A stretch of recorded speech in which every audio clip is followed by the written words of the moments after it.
पहले मैं आपके मार्फत नागपुर की जनता का शुक्रिया, धन्यवाद व्यक्त करता हूँ, आभार व्यक्त करता हूँ कि पिछले 10 साल में उन्होंने जो अवसर मुझे दिया, उसके कारण जो मैंने अलग अलग वचन पिछले 2 टर्म में दी थी, लगभग वो पूरे हुए हैं।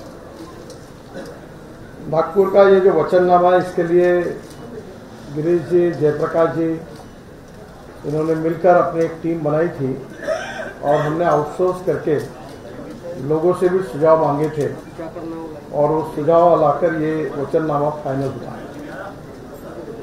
हमारे शहर में एक बहुत बड़ी समस्या है कि अनधिकृत लेआउट्स और कुछ स्लम्स, झोपड़पट्टी में हमारी बहुत बड़ी आबादी रहती है और वहाँ कुछ जगह पर अनेक समस्या है और उनको सुविधा देने में कुछ लीगल अड़चने हैं। ये वाला लेते हैं। Inverter AC. आप गैम्बलर हो ना? गैम्बलर? जुआ खेलते हो ना? तुम जुआ खेलते हो? अरे नहीं, ये तो कुछ भी बोले जा रहे हैं। इतनी महंगी और नाजुक एसी खरीद कर स्टेबलाइजर नहीं लोगे तो ये जुआ नहीं हुआ तो क्या हुआ? सिर्फ एक फ्लक्चुएशन आपके इन्वर्टर एसी के पार्ट्स को डैमेज कर सकता है। उसे वी गार्ड से सुरक्षित रखिए। V Guard, India's number 1 stabiliser. मुझे बड़ी खुशी हुई है कि देश की पहली और महाराष्ट्र की भी पहली ऐसी एक योजना हमने तैयार की थी और वो योजना का पायलट प्रोजेक्ट पहला था बांग्लादेश। बांग्लादेश में 3,500 लोग, 3,500 घर हैं और करीब 25 से 30,000 लोग वहाँ रहते हैं। आप में से अनेक लोग नए होने के कारण शायद उनको पूरा इतिहास नहीं मालूम होगा। ये सुप्रीम कोर्ट तक ये नाइक तालाब, नाइक परिवार की जमीन थी और सुप्रीम कोर्ट में वो जीते हैं नाइक, और सुप्रीम कोर्ट ने यह ऑर्डर दिया था कि ये बस्ती खाली करो। ये जो भारत और पाकिस्तान का युद्ध हुआ था तब बांग्लादेश से जो शरणार्थी आए थे उनके लिए वो जगह दी थी और बाद में वहाँ लोग रहने लगे और सुप्रीम कोर्ट ने ऑर्डर दिया था कि इसको वेकेंट करो। और पुलिस कमिश्नर, म्यूनिसिपल कमिश्नर और कलेक्टर ने एफिडेविट करके सुप्रीम कोर्ट में ये कहा था कि ये कानून और व्यवस्था का सवाल है, हम इसको इम्प्लीमेंट करने में हमको अड़चन है, ऐसा एफिडेविट ने सबमिट किया। ये जब समस्या का अध्ययन करने के बाद करीब मेरे यहाँ उन कार्यकर्ताओं की, वहाँ के एमएलए विकास कुम्हारे और दीपक देवघरे करके वहाँ का एक सुशिक्षित व्यक्ति है हमारा कार्यकर्ता, तो सब जानकारी इकट्ठा की गई और ये सब जानकारी इकट्ठा करने के बाद उस बांग्लादेश के लिए एक स्कीम तैयार की गई और स्कीम ये थी कि जो जहाँ जहाँ बसे उनको मालकी हक से रजिस्ट्री करके नाइक जो है वो करके देंगे और वो मालकी हक से अपने मालिक बन जाएंगे और कारपोरेशन का टैक्स लग जाएगा, पानी का मीटर लग जाएगा उनको अधिकार से, इलेक्ट्रिक का मीटर लगेगा और सबसे बड़ी बात है कि वो बैंक में मॉर्गेज कर सकेंगे, लोन ले सकेंगे। और इसमें बहुत अड़चने आई और आदरणीय देवेंद्र जी मुख्यमंत्री थे तो इसकी रजिस्ट्री करने के लिए इनकम टैक्स ने ऐसा स्टैंड लिया कि इसमें रेडी रेकनर के हिसाब से इसका रेट पक्का करके फिर इसके रजिस्ट्री के आपको रॉयल्टी, ये रजिस्ट्री की फी भरनी पड़ेगी। फिर हमने देवेंद्र जी को रिक्वेस्ट की और महाराष्ट्र सरकार ने विशेष बात करके कैबिनेट में निर्णय किया और बहुत ही रिजनेबल प्राइस में रजिस्ट्री हुई। और इनकम टैक्स का जो प्रॉब्लम था उसके लिए सीबीडीटी के चेयरमैन काफ़ी 5-7 बार दिल्ली मीटिंग हुई। आखिरी में वित्त मंत्री निर्मला सीतारामन जी को मैंने आमंत्रित किया, उनको समस्या बताई और पहली बार भारत सरकार ने भी आउट ऑफ वे जाकर एक्चुअल जो रजिस्ट्री हो रही है, जो कीमत है वो रेडी रेकनर के हिसाब से 5% में नहीं थी, तो उन्होंने वो उस कीमत को पकड़ा और रजिस्ट्री शुरू हो गई। अभी तक 550-600 रजिस्ट्री हो गई और अभी जल्दी ही पूरी हो जाएगी। ये पहला सफल प्रयोग हुआ है। अब इसी के आधार पर हमने महाराष्ट्र सरकार में और देवेंद्र जी ने एक योजना लाई थी, झोपड़पट्टी के पट्टे दिए तो पट्टे देने के बाद उसके ऊपर लोन नहीं मिल सकता या वो घर बना नहीं सकते। तो हम लोग ये कोशिश करेंगे कि बांग्लादेश फार्मूला को नागपुर के सभी अनधिकृत लेआउट्स के जो जगह है वो, और दूसरी और जो हमारी विशेष रूप से झोपड़पट्टी ऐसी है वहाँ उनको मालकी हक देकर हम उनको बसाने की कोशिश करेंगे ताकि वो अपना घर अच्छा बना सकें, घर के लिए बैंक से लोन ले सके और नागपुर स्वच्छ सुंदर होने में उनका सहयोग प्राप्त हो। तो पहली बात, ये काम नागपुर की कम से कम अंदाजन 6 से 7 लाख की आबादी अनधिकृत लेआउट और झोपड़पट्टी में रहती है। और ये जो यशस्वी फॉर्मूला बांग्लादेश का हुआ है नया, पहली बार देश में हुआ है, पहली बार महाराष्ट्र में हुआ है कि जमीन जिसकी है उसने रजिस्ट्री करके मालक बनाया। तो ये योजना हम पूरे नागपुर में लागू करेंगे।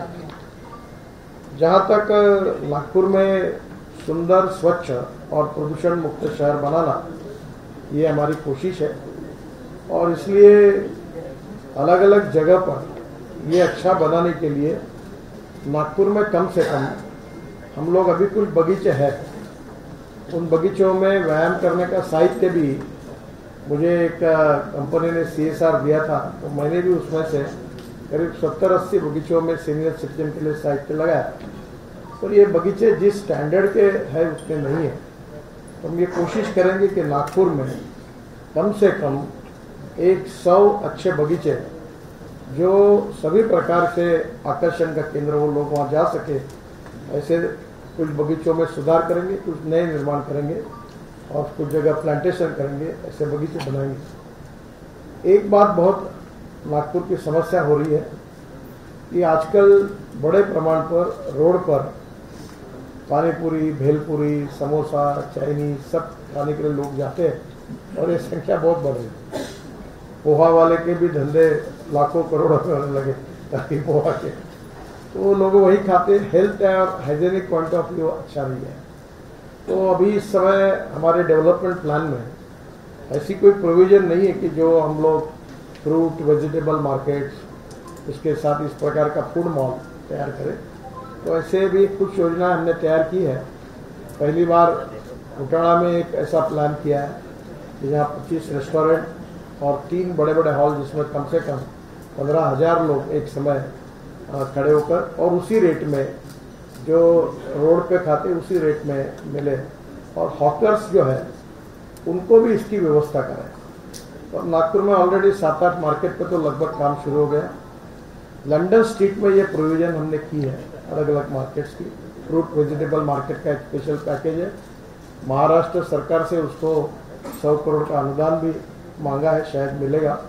और अंडरग्राउंड पार्किंग होगी, नीट एंड क्लीन होंगे और ये सब मार्केट लोगों को फ्रूट वेजिटेबल्स और इसकी सब की सुविधा होगी। मैं खुद किसानों में काम करता हूँ और ऑर्गेनिक फ्रूट्स, वेजिटेबल और अनाज, फूड ग्रेन्स, इसके लिए हमारी एग्रो विजन की तरफ से किसान मार्केट, यानी किसान ही पैक करके लाएंगे, केवल हम उसको सर्टिफाई कि नहीं देखेंगे और वो बेचेंगे। तो रेडिसन के सामने जो जगह है वहाँ जो पब्लिक यूटिलिटी का प्लाट था सोसाइटी का, वो एग्रो विजन को मिला है और वहाँ जल्दी ही चुनाव के बाद हम बहुत बड़ा ऑर्गेनिक फ्रूट वेजिटेबल और फूड ग्रेन का मार्केट बनाएंगे और किसान खुद अपना माल लेके आएगा और डायरेक्ट कंज्यूमर को बेचेगा। तो रेट भी कम होगा, क्वालिटी अच्छी होगी और क्वालिटी केवल चेक करके सर्टिफाई करेंगे।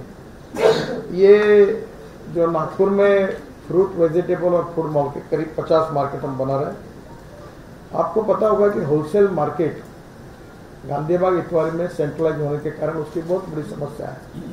आपको चलना ही मुश्किल है। मैं अभी इस समय प्रचार यात्रा में गया था तो हमारी गाड़ियां गई तो रोड पैक था पूरा, पैदल भी कोई जा नहीं सकता। बहुत कठिनाइयां हैं। अब मेयो हॉस्पिटल से लेकर सुनील होटल तक, लकड़गंज पुलिस स्टेशन तक 4 लेन रोड बन रहा है और इस रोड पर महाराष्ट्र सरकार की PWD कारपोरेशन जो है, जिसके MD दीक्षित साहब है अपने मेट्रो के, उन्होंने ऑलरेडी नक्शे फाइनल होने तक लोगों से बातचीत हुई है। हम किसी को वहाँ से निकालेंगे नहीं, जितने लोग हैं उनको उतनी जगह देंगे, ये हमारा फॉर्मूला है।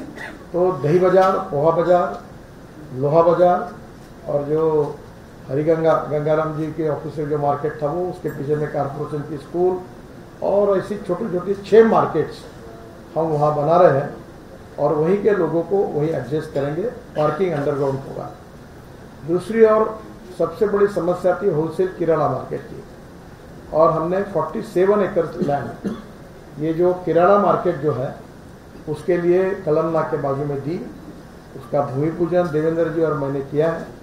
उसका आर्किटेक्ट, उसका डिज़ाइन, सब बातें मैंने खुद देखी और उसके कार्य का शुभारंभ हो गया। अब इतवारी का पूरा होलसेल किराना और ऑयल मार्केट, ये पूरा नागपुर के कलमनाग जाने के कारण इतवारी गांधीबाग का कंजेशन कम होगा।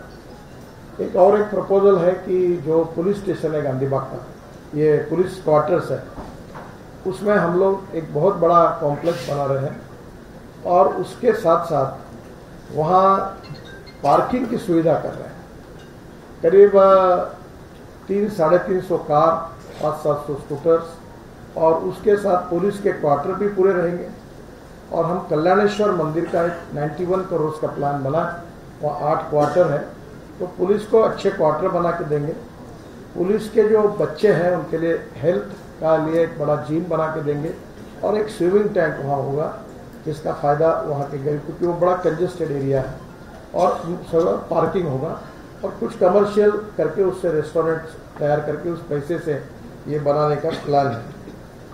ये जो हमारे ट्रक्स है जो शहर के अंदर आते हैं, इसकी बहुत बड़ी समस्या है। और आपको ये भी पता होगा कि ये जो वर्धमान नगर में फूड कॉर्पोरेशन के गोडाउन है, फिर ये अजनी में है, तो अभी काफ़ी विचार करके हमने, माननीय देवेंद्र जी ने अपने अर्थमंत्री थे तो बजट में 1200 करोड़ रुपए नागपुर में लॉजिस्टिक पार्क के लिए दिए, और फिर कलेक्टर साहब को जिम्मेदारी दी थी। और एग्जैक्टली जहां हमने ड्राईपोर्ट बनाया सिंधी में, जहां से डायरेक्ट एक्सपोर्ट इंपोर्ट शुरू होगा, वहां हम लोग कुछ clusters, industrial clusters, export import से रिलेटेड, जैसे लकड़गंज में लकड़ी आती है, मैक्सिमम बाहर से आती है और यहाँ काट के फिर बाहर जाती है, तो वही इस प्रकार की इंडस्ट्री का क्लस्टर। और सबसे बड़ी बात, ये 1200 करोड़ का उपयोग करके देश का सबसे बड़ा लॉजिस्टिक पार्क वहाँ हम बना रहे। और बुटीबोरी से टर्न होने के बाद नागपुर जिला और वर्धा जिला के बीच में टुवर्ड्स सिंधी जो जगह है, जो रिलायंस की रेलवे लाइन जाती है उसके आगे, उस पूरी जगह का उपयोग हमें लॉजिस्टिक पार्क के लिए कर रहे हैं, जो डायरेक्ट हमारे रिंग रोड से भी जुड़ेगी और जिसके कारण शहर के अंदर का ट्रक ट्रैफिक एकदम कम हो जाएगा, शहर अच्छा होने के लिए उपयोग होगा। अभी जो अजनी का मल्टी मॉडल हब था, उसमें 1200 करोड़ रुपए NHAI ने मंजूर किए थे और उस प्रोजेक्ट को भी डिज़ाइन किया गया। बीच में कुछ लोग कोर्ट में गए और उसके कारण अटका था। मैंने भी एक दिन तय किया कि अब उसको छोड़ दो, नहीं करना। तो अभी उसमें ऐसा हुआ कि रेलवे ने अपना अजनी और मेन स्टेशन 5 स्टार स्टेशन बनाने का काम हमने शुरू कर दिया है। और अभी हम रेलवे की जगह के बजाय वो नहीं लेंगे, वो जिसके ऊपर ऑब्जेक्शन हुआ था। एक्चुअली वो होता तो रेलवे के क्वार्टर्स, बगीचे अच्छे बनते हैं, पर वो देखकर उसको हमने ड्रॉप किया। पर महाराष्ट्र सरकार की 3 जमीनें हैं। एक है इरिगेशन की कॉलोनी, दूसरी है हेल्थ डिपार्टमेंट की कॉलोनी इंटरनेशनल कॉलेज के बाजू में, और तीसरा है जेल। तो जेल को शिफ्ट करने के लिए जगह निश्चित हो गई है और हम जेल उसी पैसे में बनाएंगे। और ये जेल जो है ये अत्याधुनिक जेल होगा, सब वेल इक्विप्ड होगा, उसकी जगह निश्चित हुई है। और जेल की जगह फूड कॉर्पोरेशन ऑफ इंडिया की गोडाउन की जगह और इरिगेशन की कॉलोनी और हेल्थ की नेशनल कॉलेज में पूरा बनकर, आप कभी इटली में गए होंगे तो शहर के मध्यवर्ती जगह पर एक ऐसे चौक होता है बड़ा, उसके आजू बाजू में दुकानें होती है, एक बड़ा स्तंभ होता है और पूरे लोग वहाँ वाहन नहीं आते हैं, पैदल घूमते रहते हैं। और उस प्रकार का एक यूरोपियन हर देश में, हर शहर में ऐसा होता है। तो उसका डिज़ाइन अब शुरू है और वो होने के बाद इसके लिए मुख्यमंत्री और उप मुख्यमंत्री इनको प्रेजेंटेशन दिया गया है। जल्दी उसके काम की भी हम शुरुआत करेंगे। जो ट्रक्स है उसके कारण एक टर्मिनल NIT ने बनाया था, पर ट्रक वालों के मेंटेनेंस और दुरुस्ती के जो काम होते हैं वो भी लोगों को न्यूसेंस हो रहा है। तो नागपुर की चारों दिशा में जो रिंग रोड है उसके बाजू में बहुत बड़े बड़े गोडाउन्स और ट्रक टर्मिनल्स और ट्रक ट्रांसपोर्ट नगर, जहाँ बैंक्स होंगी, जहाँ रहने की सुविधा होगी, रेस्टोरेंट्स होंगे, ढाबे होंगे और उसके साथ बड़े बड़े गोडाउन्स होंगे, ताकि ये जो ट्रक रिपेयर के और गोडाउन्स के नागपुर शहर के बाहर जाने से ये भी होगा और ये इसका बहुत बड़ा फायदा है।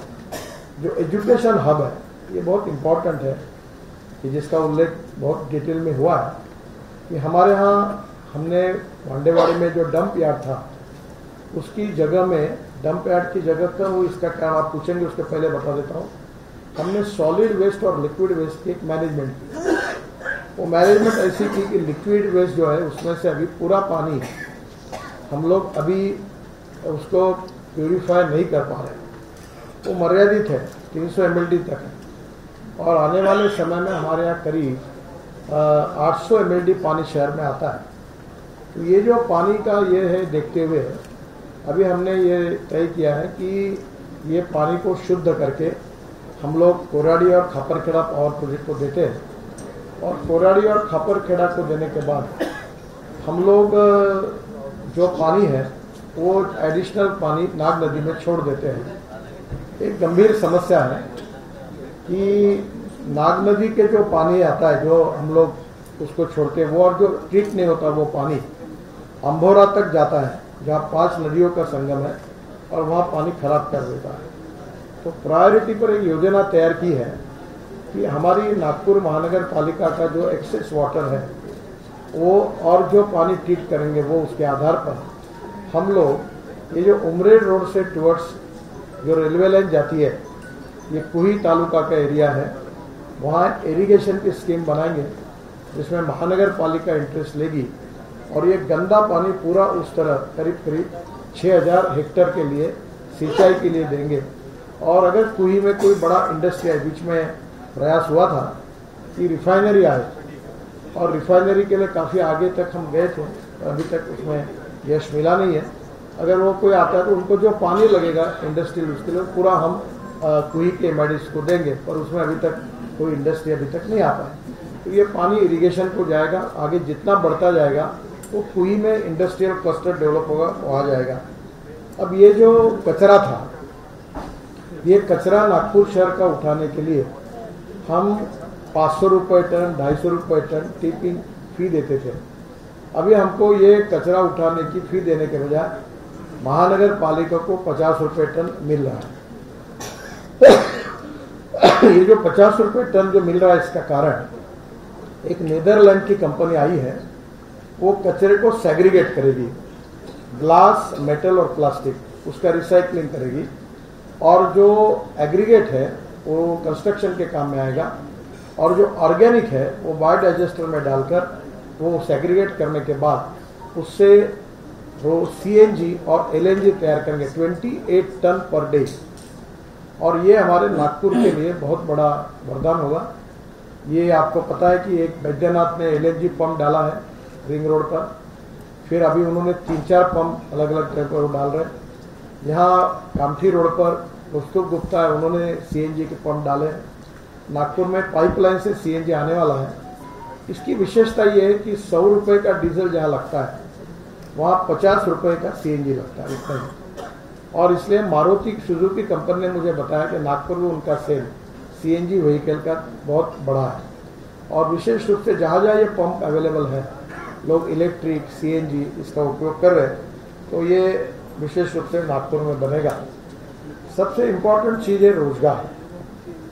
पिछले 10 साल में निहान में डायरेक्ट 68,000 लोगों को रोजगार मिला डायरेक्ट, और ये जो मिला है आईटी कंपनी में मिला। कल मैं आईटी कंपनियों के सभी सीईओज और बड़े कंपनी म्यान के साथ मेरी मीटिंग थी और मुझे बहुत खुशी है कि इस दिसंबर के पहले नागपुर में 1 लाख ये आंकड़ा पार होगा। TCS, Infosys, Tech Mahindra, HCL ये दुगना तिगना एक्सपांशन कर रहे हैं, बड़ी बड़ी बिल्डिंग्स उनकी बन रही है और इसलिए आने वाले समय में वहाँ एक और हमारे टाल करके कंपनी 3,500 वहाँ रोजगार मिला हुआ है। और सबसे अच्छी बात है कि नागपुर अब एविएशन हब बना है। आप कभी इस एरिया में देखें या ऊपर से देखेंगे तो 8 से 9 विमान इंडिगो के लाइन में लगे हुए हैं और वहाँ इंडिगो के पूरे विमान मेंटेनेंस के लिए अब नागपुर आते हैं।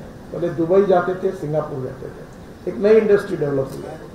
एयर इंडिया का जो बोइंग ने बना हुआ MRO है, वहाँ एयर इंडिया के विमान आते हैं और इसका एक फायदा है कि विमान जब जाते हैं यहाँ से तो सस्ते रेट में, जहाँ जिस गांव में जाते हैं उस गांव में वेबसाइट पे आउट होता है और आपको टिकट मिलता है। तो लगभग रेलवे की इसमें जो रेट है उसमें कंपेरेबल इसमें लोग बाहर जा सकते हैं। तो बड़े प्रमाण पर अब एयर कार्गो हब, ये जो कंसेप्ट था, अभी एक एयर मेंटेनेंस, एयरलाइन, एयरपोर्ट, यानी हवाई जहाज मेंटेनेंस, इस प्रकार का एक नया ये हुआ है। राफेल में फाइटर जेट पूरे नागपुर बन रहे हैं और उनका 11 सीटर जेट इस साल दिसंबर में बन जाएगा। साल में एयरबस और बोइंग के 1200 पार्ट बन रहे हैं। एक प्रियदर्शनी इंजीनियरिंग कॉलेज में एविएशन इंजीनियरिंग है। तो अभी कोशिश हो रही है कि ये डेवलपमेंट जो हो रही है उसके हिसाब से एजुकेशनल इंस्टीट्यूशन के साथ कोऑर्डिनेशन करें। तो उस समय नागपुर के BC के इंजीनियरिंग कॉलेज के प्रिंसिपल थे, आशीष काड़े यहाँ है आए हैं। उन्होंने एडवांटेज विदर्भ में हमने जो CO थे उन्होंने आगे की डेवलपमेंट और लगने वाली मैन पावर और इंजीनियरिंग कॉलेज के प्रिंसिपल, पॉलिटेक्निक प्रिंसिपल, उनके साथ इनका टाइप करके जिस प्रकार की डेवलपमेंट हो उस प्रकार का कर रहे हैं। इसी प्रकार फार्मास्यूटिकल में कर रहे हैं, आज हम टूरिज्म में कर रहे हैं। टूरिज्म में बहुत बड़ा पोटेंशियल है और नागपुर में वर्ल्ड टूरिस्ट आते टाइगर के लिए, टाइगर कैपिटल। तो निश्चित रूप से उसके लिए अम्बोरा का हमने बहुत अच्छा प्लान बनाया। अम्बोरा में केबल स्टेट बीच बनाया, रेस्टोरेंट बनाया, 2 कैप्सूलेट लग गई, 400 लोगों का लाइट एंड साउंड शो है, वाटर स्पोर्ट्स है, एडवेंचर स्पोर्ट्स है। अभी हावरक्राफ्ट हमने खरीदी की है 2 और वो अभी चालू होंगे, इलेक्शन के बाद आएंगे, इंपोर्ट कर रहे हैं ताकि वहाँ से पानी के ऊपर 1 फीट ऊपर से हावरक्राफ्ट भंडारा में जाएगा, बैक वाटर जाएगा, भंडारा टू अम्बोरा, ऐसे लोग आते रहेंगे। तो बहुत सुंदर हम लोग अम्बोरा को बना रहे हैं और अभी देवेंद्र जी ने 200 करोड़ रुपये उसके लिए दिए और मैंने हमारे डिपार्टमेंट से CRF में भी मैंने भी पैसे दिया। काफ़ी कुछ काम वहाँ शुरू है। वहाँ वो जो कुटाड़ा में जो फाउंटेन बना था उन्हीं का वहाँ हमने वहाँ उपयोग किया है। तो एक प्रकार से टूरिस्ट हब करके मेजॉरिटी जो एम्प्लॉयमेंट है, रोजगार, ये सब टूरिज्म से 49% खर्चा उसके ऊपर होता है। तो नागपुर ये टाइगर कैपिटल है। तो अभी जब एडवांटेज विदर्भ हुआ उसमें अब इस प्रक्रिया की शुरुआत हुई कि पूरे विदर्भ में क्या क्या करना चाहिए।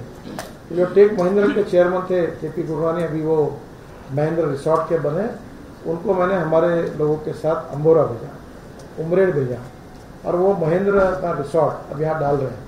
वैसे बाकी भी बड़े बड़े resort, restaurant, cottage, food zone तैयार करेंगे। मेरा अंदाज है कि अम्बोरा प्रोजेक्ट से कम ग्रामीण और नागपुर के क्षेत्र के 10,000 युवाओं को अलग अलग प्रकार से रोजगार मिलेगा। और मिहान में अगले 5 साल में हम लोग ये कोशिश करेंगे कि नागपुर शहर और जिले में कम से कम 1 लाख रोजगार मिहान में और बढ़े।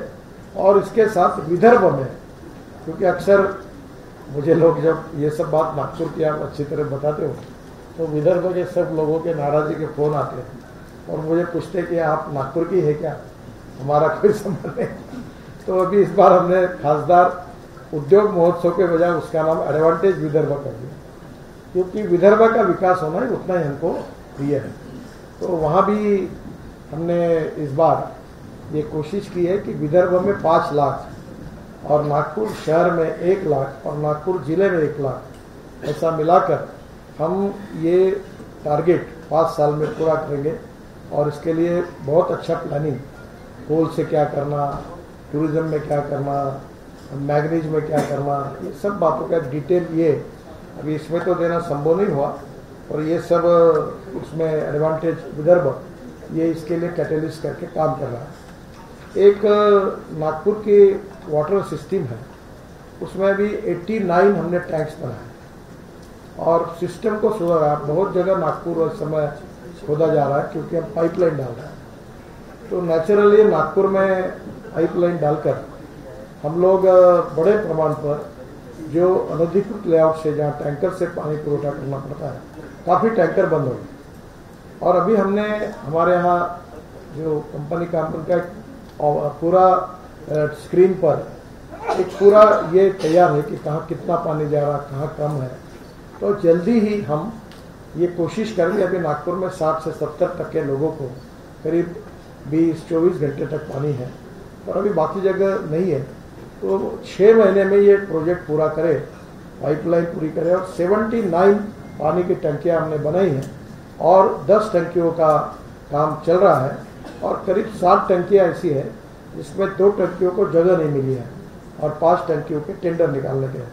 तो ये 100 पे आंकड़ा जाएगा और इससे पूरे नागपुर में पानी की व्यवस्था हो जाएगी।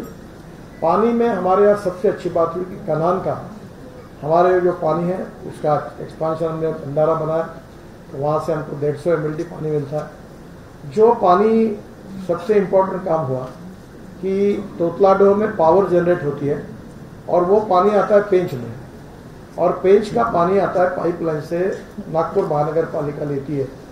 तो वो पानी में फ्लो मीटर ही नहीं था, इरिगेशन वैसे ही पैसे लेती थी।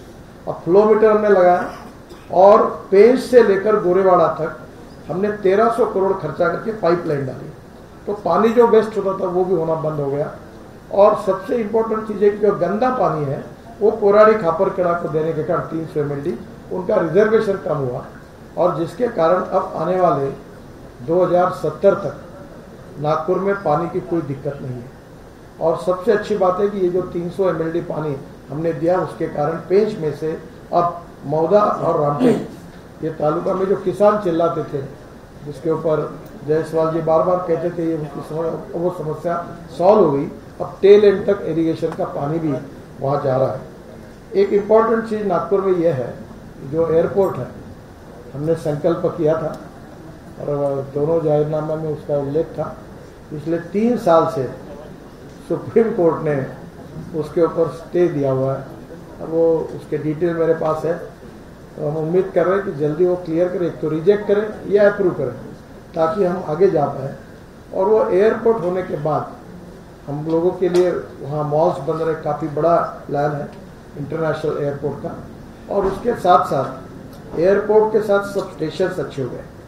जो ब्रॉडगेज मेट्रो का मैंने आश्वासन दिया था, उसकी दिक्कत ये थी कि हमारे यहाँ इतना ट्रैफिक जाम है रेलवे में कि मुंबई से कलकत्ता और दिल्ली से चेन्नई ये दोनों रूट नागपुर से जाते हैं, और नागपुर टू वर्धा तो बहुत ही पैक है। और इसलिए नागपुर टू वर्धा 4 लेन कर रहे हैं लोग, नागपुर टू इटारसी 4 लेन कर रहे हैं, नागपुर टू गोंदिया 4 लेन कर रहे हैं, नागपुर टू इसके बाद ये जो नागपुर टू वर्षा लाइन है वो ब्रॉडगेज बन रही है। नागपुर टू रामटेक का कोई प्रॉब्लम नहीं है। तो ये सब रेलवे का जो नेटवर्क है वो डबल जब तक नहीं होता तब तक ये फ्रीक्वेंसी बढ़ाने में तकलीफ थी। इस 1 साल में ये रेलवे के 4 लेन के ट्रैक्स हो जाएंगे, तो ब्रॉडगेज मेट्रो नागपुर से गोंदिया, नागपुर से चंद्रपुर, नागपुर से रामटेक, नागपुर से छिंदवाड़ा, नागपुर से बैतूल काटोल नरखेड़ होके, और नागपुर से नरखेड़ से अमरावती, और नागपुर वर्धा से अमरावती, और नागपुर से चंद्रपुर कल्लारशाह तक हम जोड़ेंगे। तो ये फास्ट मास रैपिड ट्रांसपोर्ट होगा। एक इम्पॉर्टेंट चीज़ है कि नागपुर का रिंग रोड 49 किलोमीटर है। इसमें हम कोशिश कर रहे हैं, देवेंद्र जी को रिक्वेस्ट किया, उन्होंने 125 करोड़ दिए है। एक इलेक्ट्रिक केबल लगाएंगे, और स्कोडा कंपनी में मैं जेकोस्लोवाकिया गया था, उनका प्लांट लाने के बारे में भी बहुत कोशिश कर रहे हैं। ये 1, 2 या 3 बस जोड़ेगी और ये पूरी रिंग रोड पर दिन भर घूमती रहेगी। साधारण 20-20 मिनट में एक बस होगी, और जगह जगह पर मेट्रो के स्टेशन को भी ये करेगी। और जिसके कारण मुझे विश्वास है कि नागपुर की एक दिशा से दूसरी दिशा जाने का जो प्रवास है वो सस्ता भी होगा, और ये पूरे इलेक्ट्रिक पर होने के कारण इसका टिकट रेट काफ़ी डीजल बस की तुलना में 25% सस्ता होगा। बसेस एयर कंडीशन होगी। तो ट्रांसपोर्ट में हमने पूरी चिंता की है। दोनों स्टेशन हमारे अच्छे हो रहे हैं, इतवारी स्टेशन अच्छा हो रहा है, बाद में गोदनी स्टेशन अच्छा हो रहा है, और नागपुर से वर्धा के स्टेशन भी ब्रॉडगेज मेट्रो के इसमें से हम अच्छे करेंगे। तो नागपुर का सर्वांगीण विकास होने के लिए हमने 3 और महत्वपूर्ण मुद्दे उठाए थे। एक था कल्चरल, जिसमें सुरेश भट्ट सभागृह बना। उसी प्रकार से नागपुर में वाड़ी के बाद पंजाबराव कृषि विद्यापीठ की जगह पर हम 2000 कैपेसिटी का वसंतराव नाइक इनके नाम से एक बड़ा ऑडिटोरियम बना रहे हैं, और 300 करोड़ रुपए वहाँ एग्रो कन्वेंशन सेंटर के लिए मंजूर हुए। महाराष्ट्र सरकार ने और देवेंद्र जी ने उसमें विशेष रूप से मदद की है। उसका टेंडर निकल गया है, हम भूमि पूजन नहीं कर पाए। और जो रिंग रोड है उसके बाजू में एक 5 स्टार या 3 स्टार होटल निकाल रहे हैं, ताकि ये इंटरनेशनल कन्वेंशन जब होगा तो वर्ल्ड से लोग यहाँ आएंगे तो उधर भी व्यवस्था उनके रहने की होगी। तो ये भी एक बहुत महत्वपूर्ण बात है। और ये कन्वेंशन सेंटर अगर साल भर चला तो ये कम से कम 30,000 40,000 एम्प्लॉयमेंट कांस्टेंट क्रिएट करेगा, जो नागपुर की इकोनॉमी को बूस्ट करेगा। नागपुर में स्पोर्ट्स इवेंट हमने अच्छी की। अब एक प्रयास ये है कि नागपुर के हर विधानसभा क्षेत्र में 2 स्विमिंग टैंक और ऐसे कम से कम 12 नए हम तैयार करेंगे। हेल्थ क्लब जो है बिहान में स्विमिंग टैंक और एक हेल्थ क्लब तैयार किया है, जिसमें 1500 से 2000 लोग एक समय व्यायाम कर सकेंगे और उसमें महीने का रेट केवल 500 रुपये होगा, ताकि हमारे गरीब घर के लड़के वहाँ आए और उसमें जाए। करीब जो 350 स्टेडियम्स हैं, कुछ रात को क्रिकेट खेलने के लिए ऐसे, उसका अध्ययन हमने किया, कुछ प्लानिंग भी किया, कुछ व्यवस्था भी की। और NIT के पास जो प्लांट है जिसमें जो गंदा पानी उपलब्ध होता है, वो हम उस ग्राउंड को स्कूल कॉलेज और महानगर पालिका और यहाँ प्लांट जितना पानी निकलता है, नागपुर की गवर्नमेंट स्कूल हो, यूनिवर्सिटी के कॉलेजेस हो, प्राइवेट स्कूल हो और नागपुर में कंस्ट्रक्शन के लिए पानी लगता है उसके लिए हो, ये रिसाइकल किया हुआ पानी हम पूरी तरह प्लांटेशन के लिए हो, सब जगह उसका उपयोग करेंगे। मैंने खुद इनिशिएटिव लेकर नागपुर के रिंग रोड पर ग्रीन प्लांटेशन मेरे एक मित्र और मैंने किया, बहुत सुंदर अभी हुआ है। उसी प्रकार से सब रोड पर प्लांट लगा है। थोड़ा मैं नागपुर की जनता को अपील करता हूँ कि इस प्लांट में पानी देना, इसकी रक्षा करना, उनका भी हमको सहयोग मिलेगा। एक योजना है, अभी तक उसमें कामयाबी उतनी नहीं मिली, बीच में आई थी। NIT ने कोशिश की थी कि नागपुर में जिनके बड़े घर हैं और जो फ्लैट सिस्टम है, वहाँ कम से कम एक ऑरेंज का अच्छा पेड़ लगाए। और हम कोशिश करेंगे कि जो अच्छे क्वालिटी के ऑरेंजेस है, उस नर्सरी से हमने कांटेक्ट किया है। वो कलम तो बहुत महंगी है, और कोशिश करें कि 50 से 60 रुपए तक हम एक एक कलम लोगों को देंगे। और ऑरेंज सिटी के हिसाब से हर अच्छे घर में एक ऑरेंज का प्लांट लगेगा। ये शहर में हम लोग कम से कम 25 लाख प्लांट लगाने का हमने प्लान किया है, इंक्लूडिंग मिहान। कल मिहान के सभी CEOs को मैंने कहा कि मिहान में कम से कम 2 लाख प्लांट और लगने चाहिए 3 मीटर के ऊपर के। हमने अनेक जगह पर ट्रांसप्लांटेशन भी किया है। और विशेष रूप से जो कंक्रीट रोड है, ये देश में पहली बार व्हाइट टॉपिंग टेक्नोलॉजी का उपयोग करके बहुत सस्ते में हमने बिटुमेन रोड के ऊपर कंक्रीट की लेयर रखी है। दोनों बाजू में ड्रेनेज सिस्टम, वाटर के लिए व्यवस्था की है और वाटर कंजर्वेशन की भी व्यवस्था की है।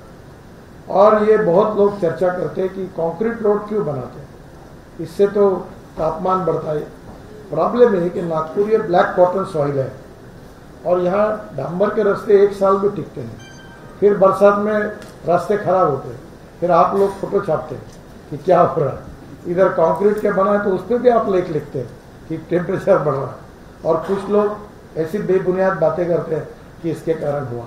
तो पहली बात, पूरे नागपुर के रोड छोटे बड़े आप जरूर देखिए। स्मार्ट सिटी पार्टी के एरिया में कितना सुंदर बना हुआ, कितने कंक्रीट रोड बने हुए। आप उत्तर नागपुर में रिंग रोड के बाद 40-50 हज़ार की पॉपुलेशन, वो जो अपना छिंदवाड़ा रोड है उसके बीच में और ये रिंग रोड के बीच में अब नया रिंग रोड भी वहाँ हो रहा है। कितना सुंदर डेवलपमेंट, 8-8, 6-6 मंजिल की बिल्डिंगें हो रही है। तो एक प्रकार से नया नागपुर, और गरीब लोगों को लैंड कॉस्ट वहाँ कम है, तो एक अच्छे स्मार्ट सिटी के लिए नागपुर बने, ये हमारी कोशिश है। और मुझे लगता है ऐसे और अनेक इंटरेस्ट हमने उपक्रम लिए हैं। नागपुर को डीजल पेट्रोल पोल्यूशन से मुक्ति देना, ये हमारा बहुत कठिन है पर असंभव नहीं है। बड़े प्रमाण पर इलेक्ट्रिक व्हीकल लाना, CNG के व्हीकल लाना, ट्रक लाना, बसेस लाना, और धीरे धीरे डीजल का उपयोग नहीं के बराबर करना, ताकि इकोलॉजी एंड इन्वायरमेंट को प्रोटेक्ट करना। जो बॉटनिकल गार्डन है वहाँ हम बहुत अच्छा बड़ा गार्डन बना रहे हैं, थोड़े कुछ लीगल कॉम्प्लिकेशंस हैं। तेलंगखेड़ी को अच्छा बनाने की योजना भी हाथ में ली है, दोनों भी हम पूरे करेंगे।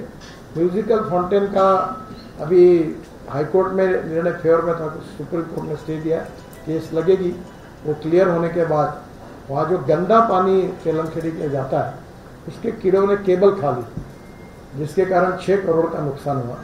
अब केबल विथ मेटल कवर ऐसा काम लगभग पूरा होते हुए आया है और अब जब परमिशन सुप्रीम कोर्ट की मिलेगी तो म्यूजिकल फाउंटेन विधिवत शुरू होगा।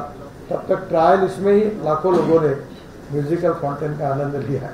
तो ये भी एक आकर्षण का केंद्र है टाइगर कैपिटल के साथ, अम्बोरा उसके साथ बनेगा और नागपुर का इंटरनेशनल एयरपोर्ट बनेगा। और एक अच्छी बात, एम्प्रेस मिल के सामने है, हम 15 लाख स्क्वायर फीट का टेक्सटाइल मार्केट बना रहे हैं। गांधी बाग, इतवारी और केड़ी बाग रोड, यहाँ के सब कपड़े की दुकानें वहाँ आएंगी। 3 मंजिले दुकानें हैं और फिर 3 मंजिले ऊपर में हम लोग टेक्सटाइल फैक्ट्रीज खोल रहे हैं, रेडीमेड गारमेंट की। ये महिलाओं के और पुरुषों के जो अलग कपड़े हैं, नक्शी काम है, ये है, वो एसोसिएशन के साथ बात हुई और उन्होंने भी अपनी जगह फैक्ट्री सब वहाँ लेके जाएंगे, दुकान भेजेंगी।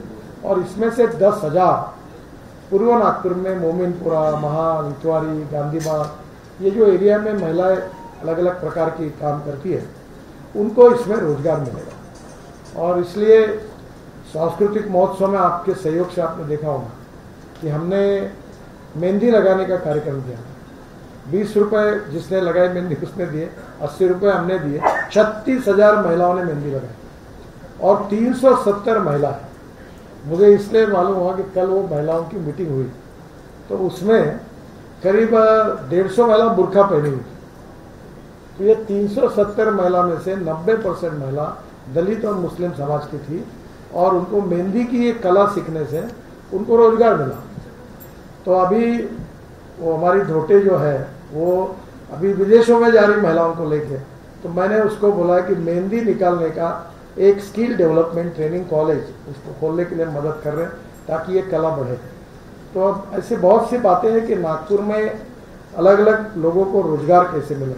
हॉस्पिटलिटी का मेरे साथ भी मीटिंग हुई, मैंने उनको कहा कि वेटर्स, शेफ, इसके लिए बहुत बड़ा इंस्टीट्यूट आप बनाइए ताकि देश में हमारे लोग ट्रेन होके जाए, उनको रोजगार मिले। तो बहुत जगह पर कुछ बातों का उल्लेख इसमें हुआ है, सब डिटेल तो और भी कुछ है। केवल 2 काम जो नहीं हुए थे मैंने पता है, इंटरनेशनल एयरपोर्ट और ब्रॉडगेज मेट्रो, जिसका मैंने खुलासा किया। बाकी हमने जितना कहा उससे ज़्यादा किया। अब ये तो आप पूर्व नागपुर में जाते नहीं होंगे, सब इधर ही रहते हो, तो कृष्णा खोपड़े ने 9 अंडरपास और 7 ब्रिजेस मेरे तरफ से बना और अभी महाराष्ट्र सरकार से बनाकर रिंग रोड को इधर करके वो ब्रिजेस की संख्या भी 7-8 है। तो मोहन मते जी ने भी अपने रिंग रोड पर 3 ब्रिजेस मंजूर हुए। तो नागपुर ये infrastructure wise, water, power, transport and communication सब दृष्टि से बहुत ही परिपूर्ण बना है। वर्ल्ड की इन्वेस्टमेंट नागपुर में आएगी और हम नागपुर को हिंदुस्तान का सुंदर, स्वच्छ और प्रदूषण मुक्त पहले 5 शहरों में नागपुर को लेके जाएंगे। और मुझे विश्वास है कि आप सबके सहयोग से ये पूरा होगा और इसलिए ये वचननामा। पर एक बात का अनुभव मुझे आया, वो आखिरी मुद्दा कहकर मैं अपनी बात समाप्त करता हूँ कि हेल्थ सेक्टर में हार्ट दिव्यांगों के लिए हमने पार्क बनाया देश का अच्छा। ये सब बनाने के बाद मुझे इस बात की अनुभूति इस बार चुनाव में आई कि लोगों का प्रेम और विश्वास, ये देखकर मैं हैरान हूँ। एक दोनों पैर जिसके टूट रहे, वो अपने गाड़ी पर दौड़ते दौड़ते गुच्छे लेके मेरे स्वागत के लिए दौड़ रहा था। अनेक सीनियर सिटीजन, कोई 85-90 साल की थी, चलना नहीं होता था, मेरे लिए रुके थे 2-2 घंटे। तो एक बात ये अनुभूति हुई कि जो कुछ काम करते समय अपेक्षा नहीं की थी, पर लोगों का प्रेम, विश्वास, जात, पंथ, धर्म, भाषा और पार्टी इसके ऊपर उठकर जो काम किया, उसका फल मुझे इस बार ये प्रचार यात्रा के दरमियान देखने के लिए मिला। सब समाज के, सब जाति के, सब धर्म के लोग रास्ते पर आकर दिल में खुशी से चेहरे पर जो स्वागत कर रहे थे, तो मुझे लगता है कि वो राजनीतिक लाइफ की मेरे लिए बहुत बड़ी पूंजी है। उनका मेरे ऊपर, हमारे पार्टी पर, हमारे अलायंस के ऊपर जो लोगों का प्रेम था, वो उसके लिए मैं अपना ऋण व्यक्त करता हूँ। और इन लोगों का ऋण व्यक्त करने के लिए मैं विश्वास देता हूँ कि जो कुछ 10 साल में काम हुआ वो तो ट्रेलर था, और आगे जाकर रोजगार से लेकर सुंदर स्वच्छ शहर तक सब प्रकार की सुविधाएं उसमें लो कॉस्ट हाउसिंग है, प्रधानमंत्री आवास योजना, बहुत सी बातें मैं बता नहीं पाया। ये सब बातें करके हम नागपुर को दुनिया का अच्छा शहर बनाएंगे, देश का पहले 5 शहरों में नागपुर को लेके जाएंगे। ये जो वचननामा तैयार हुआ है, इसमें हमारे गिरीश व्यास, बाद में जयप्रकाश गुप्ता, गिरधारी मंत्री, इसमें सब कमेटी है। उन्होंने खुद अध्ययन करके, लोगों से बातचीत करके उन्होंने ये तैयार किया है। इसमें से किए हुए कामों में कुछ आया, कुछ ताजबाग का 200 करोड़ मिला हमने, हमारी सरकार ने ड्रैगन टेम्पल है, हमारा टूरिस्ट सेंटर है वर्ल्ड का, बहुत सुंदर जगह। मैं बहुत बार बार सुलेखा को धन्यवाद देता हूँ। और मेरा खुद इच्छा है कि चुनाव खत्म हो बहुत दिनों से, कि 2 घंटे जाके भगवान गौतम बुद्ध के पास जाके, बट इतना सुंदर वहाँ अच्छा बनाया हुआ, वो भी उसको 200 करोड़ मिले। दीक्षा भूमि के लिए बड़े प्रमाण पर अनुदान मिला, माता कचेरी की जगह वो काम शुरू हुआ, चिचोली का काम शुरू हुआ, हमारे यहाँ ताजबाग का भी 2nd फेज का काम शुरू हुआ, कोई अभी कल्याणेश्वर मंदिर को 91 करोड़ रुपीस का वो भी प्रपोजल तैयार हुआ, अम्बोरा में बड़ा शिव मंदिर बन रहा है वो भी पूरा हुआ। तो बोलने के लिए तो मुझे 4 घंटे लगेंगे, इसलिए आप कुछ बातें बताइए, कुछ बताने भी लोग 1 रुपए का काम करते हैं और 10 रुपए की बात करते हैं, और हमारा प्रॉब्लम है कि 10 रुपए का काम करते हैं और 1 रुपए का बताते हैं।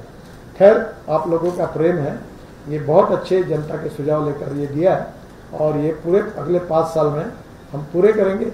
और जैसे आज 10 साल का मैंने आपको रिपोर्ट कार्ड दिया, वैसे इसका रिपोर्ट कार्ड अगले 5 साल के बाद आपके सामने जरूर रखेंगे। बहुत बहुत धन्यवाद। एक जन पूछिए जरूर। आपने बताया कि 79 जलकुंड जो है वो बनके रेडी है, और कुछ बनने वाले, मतलब 100 संख्या हो जाएंगी टैंक्स की पानी के। अभी हाल ही में बेंगलोर में बहुत काफी जल संकट आया, लोग अपने फ्लैट और घर छोड़ के जाने लगे।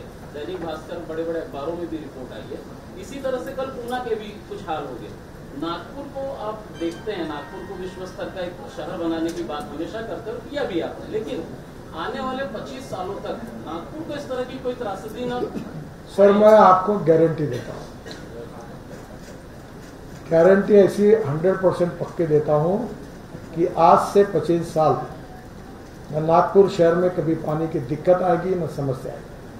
प्रॉब्लम हमारा वो नहीं है, प्रॉब्लम हमारा ये है कि पानी की हमारे पास पहले तोतला डोर जो है, इसमें मध्य प्रदेश से पानी आता है। ये पहले 25%, 30% तो हमारा रोज हार्ट बीट बढ़ती थी, अभी पिछले साल ये 95% हुआ। और इस समय जब खर्चा करके आप दुबकाले में तो वो 60% है। अभी पेंच का है, कनान में हमने बंदारा बना लिया, वो भी हमारा 150-500 ml पानी है। प्रॉब्लम हमारा ये है, जो आपको बताना मैं नहीं चाहता था पर पूछे तो बता देता हूँ, कि हमारे पास 750-800 ml पानी आता है, और हमारे पास 350-400 ml का हिसाब है।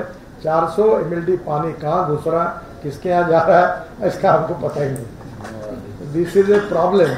अब उसको कंप्यूटर पर एक एक जगह पाइपलाइन डाल के कोई लीकेज है, ये है। तो मैं आपको बताता हूँ, पानी की कमी नहीं है, पानी के डिस्ट्रीब्यूशन और नियोजन की कमी थी, उसमें काफ़ी सुधार कर रहे हैं। और बहुत अच्छा प्लानिंग, इतना सुंदर है कि जैसा हम कंक्रीट रोड बनाते वैसे वो खोदने के लिए आता है और पाइपलाइन डालता है। अब ये दुर्भाग्य है कि कोई एजेंसी में तालमेल ही नहीं होता। मुझे बड़ा डर होता है कि ये प्रॉब्लम है। तो आप चिंता मत करिए, पानी की कुछ नहीं।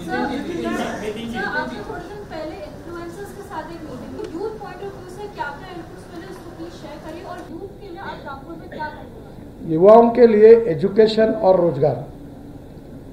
अब इसके बाद नागपुर के किसी भी लड़के को उच्च शिक्षा के लिए मुंबई और पुणे जाने की जरूरत नहीं पड़ेगी। जो यूनिवर्सिटी सिम्बॉसिस 10,000 बच्चे पढ़ रहे हैं, अब नर्सिंग मुंजी KG to PG यहाँ आ रहा है, और ट्रिपल IIT है। IIM नागपुर का हिंदुस्तान का अच्छा है, लॉ स्कूल है, अब ये 5 मेडिकल कॉलेजेस हैं। तो नागपुर में एजुकेशन के लिए युवाओं को अब सबसे अच्छी फैसिलिटी मिली है। दूसरी बात, माध्यमिक शिक्षण और बाल बच्चों के लिए शिक्षा, इसमें भी बहुत क्वालिटी एजुकेशन का हमने प्लानिंग किया है। कारपोरेशन की कुछ स्कूलें जो चला नहीं पाए, अभी उसमें भी दयाशंकर तिवारी जी थे, उन्होंने बहुत अच्छे प्रयोग करके अच्छी स्कूलें चल रही है। पर अगर जहाँ हम नहीं कर पाएंगे तो वहाँ हम लोग कोई जो स्कूल का 100% रिजल्ट है और जो पहले रेपुटेड है उसका ट्रैक रिकॉर्ड अच्छा है, उनके साथ जॉइंट वेंचर करने की भी कोशिश करेंगे। तो एक तो शिक्षा है, दूसरा रोजगार है, और रोजगार के बारे में डिटेल आपको बताया।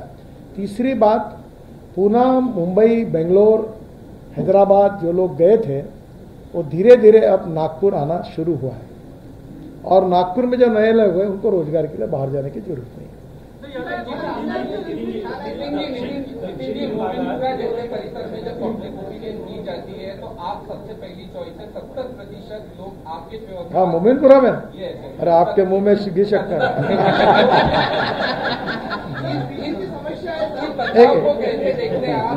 आपके बारे में देखो, आप मुझे अच्छी तरह से जानते हो, मेरी अच्छाई को भी जानते हो और कमियों को भी। जिंदगी में राजनीति में जो होगा सो होगा। ये जात पात, सांप्रदायिक और जातीय राजनीति में नहीं करूंगा, और इसलिए मैंने कोविड में जो काम किया, मैं आरोग्य सुविधाओं का, कैंसर, हार्ट पेशेंट का काम करता हूँ, किडनी ट्रांसप्लांटेशन, अभी सिकल सेल और थैलीसेमिया, ये शेड्यूल कास्ट समाज की सबसे बड़ी चैलेंजिंग समस्या है। दुर्भाग्य से समाज को इसके धोखे के बारे में पता नहीं है। मैं एम्स में, मेडिकल और मेयो में केवल सिकल सेल और थैलीसेमिया शेड्यूल कास्ट के लिए special ward, special research centre करूँगा। मैंने अभी 50 लड़के शेड्यूल कास्ट समाज में से जिनकी जान जाने की स्थिति थी, उनसे 5 करोड़ का CSR कोल इंडिया से लाया। डॉक्टर रुगवानी और टीना अंबानी और मैं, रिलायंस में बड़ा कार्यक्रम हुआ, और उनको 10 लाख रुपए पर ऑपरेशन के साथ बोन मैरो का 50 लड़कों का ऑपरेशन किया। तो नेचुरली ये जो कुछ मैं करता गया वो तो पॉलिटिक्स में था। मेरे पास तो विदर्भ से भी लोग आते हैं, पर लोगों में जो कुछ काम हुआ उसके प्रति जो प्रेम मिला है। मुझे ईद के दिन मैं मुबारक देने के लिए मोमिनपुरा गया था, रात को 12 बजे गया, और 10-5 मिनट में वहाँ 3-4 हज़ार लोग इकट्ठा हो गए और नारे देने लगे मेरे को। अब आचार से ही था, मैं बोला इनके नारे छूटेंगे, मेरे ऊपर केस छूट लो। मैंने 5-7 लोगों को दौड़ते हुए गाड़ी में बैठा और निकल गया। तो ये लोगों का प्रेम है। अगर यही हमारी पूंजी है तो अच्छी बात है कि जात, पंथ, धर्म, भाषा और पार्टी, मैं नाम नहीं लेता, कईयों कांग्रेस वालों के सब काम मेरे पास आते जो आज मेरे विरोध में घूम रहे हैं। एक विरोध में घूम रहे थे, वो जेल में जाने की स्थिति में थे और उनकी अरेस्ट मैंने बचाई थी। अब मेरे खिलाफ चुनाव में लीडिंग प्रचार में जा रहे हैं, पर मुझे आक्षेप नहीं है।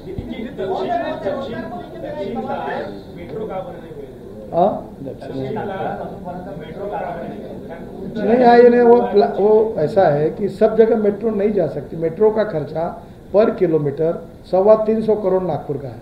अब वो 450 करोड़ का, इतना बड़ा इन्वेस्टमेंट करना। स्काई बस जाना एक वो जो इलेक्ट्रिक बस की बात की ना मैंने,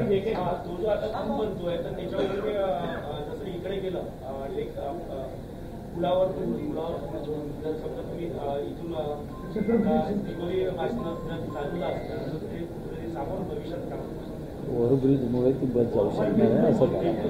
अभी नहीं हो सकता। अरे भाई वो पुल 1200 करोड़ का हुआ, ये नागपुर महानगर पालिका मुझे 12 रुपए नहीं देती। ये सब पैसा मैं, अब कैसा अभी ज्यादा इसकी चर्चा होगी तो देश में मैं अड़चन में आऊंगा। ये इतना नहीं होगा।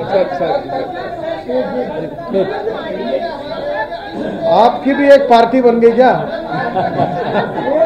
एक हाथ ऊपर करो मैं। हाँ, यस, आप खड़े हो जाइए, पूछिए, बाकी चुप बैठ जाए। आता आपलं जे विदर्भ मित्र मंडळ आहे आणि पुण्यातले जे विदर्भ आहे त्यांचं एक मित्र मंडळ ते 50,000 आपल्या इथून जे नोकरी आणि रोजगारानिमित्त पुण्यात गेले अशा 50,000 युवांना परत आणत आहे 2 दिवसाकरता आणि मोफत व्यवस्था केली आहे त्यांनी। याचा अर्थ इथून 50,000 आपले मुलं तिकडे शिक्षण रोजगारासाठी गेलेले आहेत। हा खरी गोष्ट हो आहे। ना, मग यानंतर नाही जाणार जाऊ नये याच्यासाठी काय व्यवस्था? तेच तर सांगितलं, सिम्बॉसिस आलं इथे, मेजॉरिटी लोक कुठे, मी तुम्हाला सांगतो, MBA आणि याच्याकरता जास्त जायचे, सिम्बॉसिसला जायचे। मी स्वतः सिम्बॉसिसमध्ये माझा ॲडमिशनचा कोटा आहे सगळ्या देशात।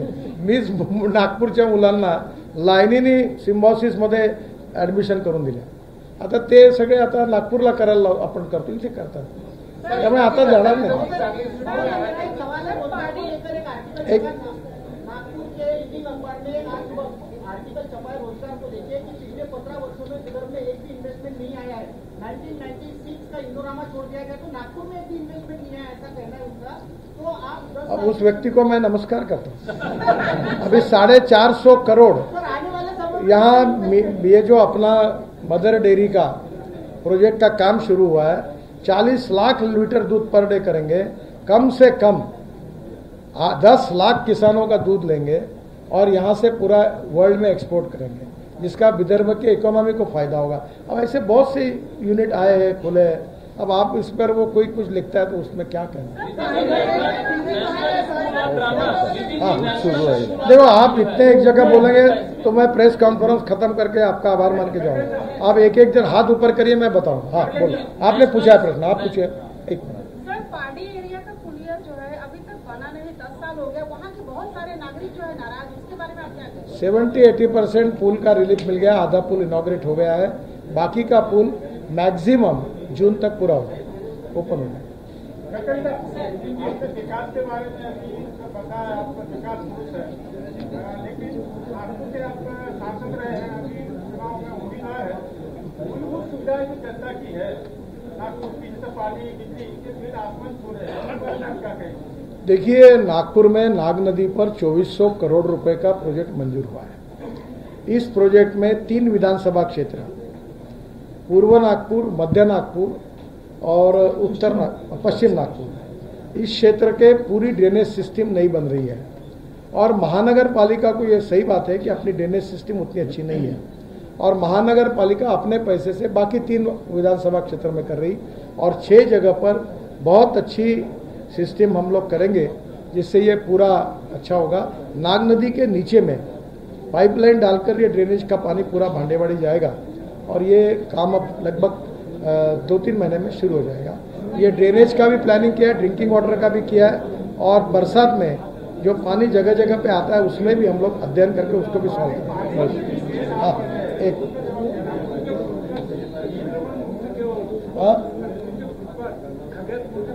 सध्या मी निवडणूक लढवत आहे, माझे मतं खराब होतील असं नाव काही अच्छा। एक वो लड़की आखिर में पत्रकार है आप? हाँ बोलो, एक आप बोलो, एक लेडीज, आप थांबा, लेडीज। हाँ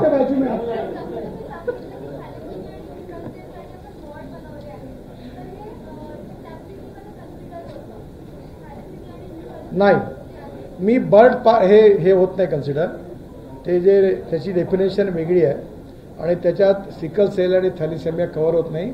पण एक तुम्हाला एक अजून चांगली गोष्ट सांगतो, वर्धा रोडवरून तुम्ही गेल्यानंतर जिथे रिंग रोड क्रॉस होतो तिथे एक बर्ड पार्क बनवला आहे आपण देशात, बर्ड पार्क। तिथे आंब्याची झाडं आहेत, चिक्कूची झाडं आहेत, सगळ्या फळांची झाडं आहेत, तिथे एक कॉफी शॉप आहे, त्याचं आता पार्किंगवरची कंपाऊंड वॉल झालेली आहे, आणि तिथली फळं फक्त माणसाला तोडता येणार नाही, ती फक्त पक्षीच खाऊ शकतील असा बर्ड पार्क तयार झाला आहे। निवडणूक झाली, निकाल लागल्यानंतर त्याचं उद्घाटन होईल, आणि हा भारतात पहिल्यांदा झाला।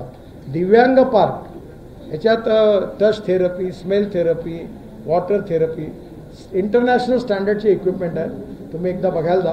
आपण या वेगळ्या प्रकारचे इनिशिएटिव्ह घेतले। हां, लास्ट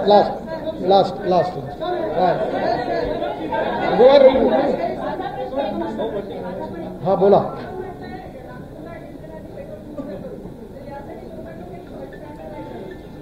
आता मी रोज याच्यावर ओरडतो, तुम्हाला माहिती नाही का? मी सांगतो की पेट्रोल डिझेलच्या गाड्या विकत घेऊ नका। 2004 पासून वन साइडेड एकतर्फी बोंबलणं सुरू आहे माझं। मी आपल्या सगळ्यांना खूप आभार मानतो, सगळ्यांना धन्यवाद देतो, आणि मला निवडणुकीत तुमचेही पण आशीर्वाद पाहिजे।